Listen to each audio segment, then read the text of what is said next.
بسم اللہ الرحمن الرحیم۔ السلام علیکم ورحمۃ اللہ وبرکاتہ۔ تمام احباب کو ایک بار پھر جنرل نالج کی جانب سے خوش آمدید۔ امید کرتا ہوں کہ تمام احباب خیر و عافیت سے ہوں گے۔ سامعین، آج کا ہمارا ٹاپک ہے عورتیں جہنم میں زیادہ کیوں جائیں گی؟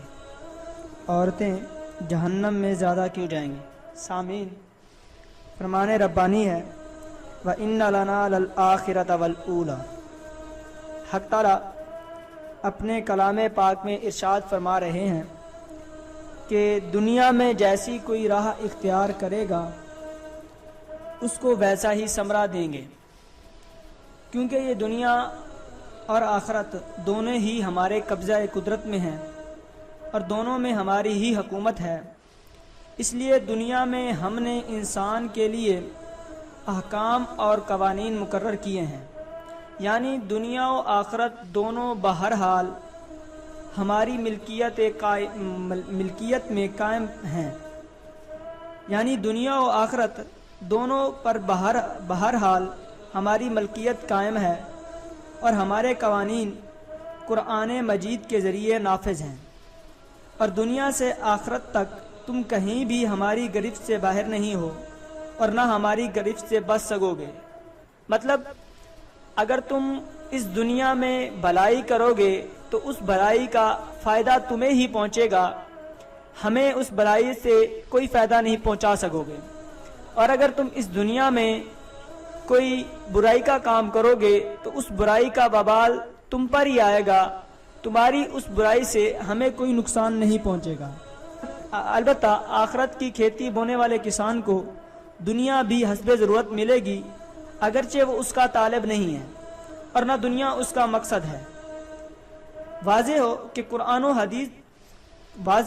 قرآن و حدیث میں متعدد ایسے جرائم ہیں کہ جن کے مرتکب کو ایمان بھی جہنم میں جانے سے نہیں بچا سکتا، خواہ تھوڑی دیر کے لیے ہی کیوں نہ ہو۔ مثلا جو مومن کسی کو عمدن قتل کر دیتا ہے تو اس کے لیے جہنم کی سزا کا اللہ تعالیٰ نے خود اعلان فرمایا ہے۔ سود کی حرمت کا حکم آ جانے کے بعد پھر بھی سودی کاروبار کرنے والے کے لیے بھی قرآن میں صاف صاف اعلان فرما دیا گیا ہے کہ وہ اصحاب النار ہے۔ اس مضمون پر حضور علیہ الصلاۃ والسلام کی احادیث کثرت سے ہیں۔ اس کے علاوہ بعض اور بھی گناہ کبیرہ ہیں جن کا ارتکاب کرنے والوں کے لیے احادیث میں تصریح ہے کہ وہ جہنم میں جائیں گے۔ البتہ یہاں پر یہ بات ضرور یاد رکھنی چاہیے کہ صحابہ سب کے سب ہی جہنم سے بری ہیں۔ خود قرآن کریم میں صحابہ کرام کے بارے میں یہ صاف بیان ہے کہ ان میں سے ہر ایک کے لیے اللہ تعالیٰ نے جنت کا وعدہ فرمایا ہے، اور ایک حدیث میں ارشاد فرمایا کہ جہنم کی آگ اس شخص کو نہیں چھوئے گی جس نے آپ علیہ الصلاۃ والسلام کو دیکھا ہو۔ سامعین، ایک بزرگ کا واقعہ ہے کہ ان سے کسی شخص نے سوال کیا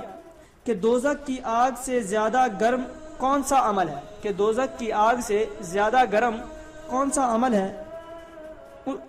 ان بزرگ حضرات نے جواب فرمایا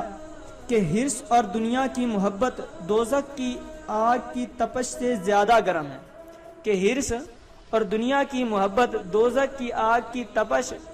سے بھی زیادہ گرم ہے۔ سامعین، اب ہم اپنے ٹاپک کی طرف آتے ہیں کہ عورتیں جہنم میں زیادہ کیوں جائیں گی۔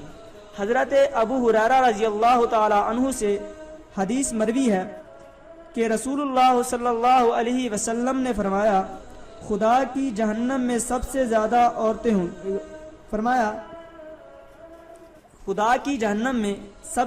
عورتیں ہوں گی، بالخصوص وہ عورتیں سب سے زیادہ ہوں گی جو بظاہر تو کپڑے پہنے ہوئے ہیں لیکن حقیقت میں ننگی ہیں۔ اس کا مطلب کیا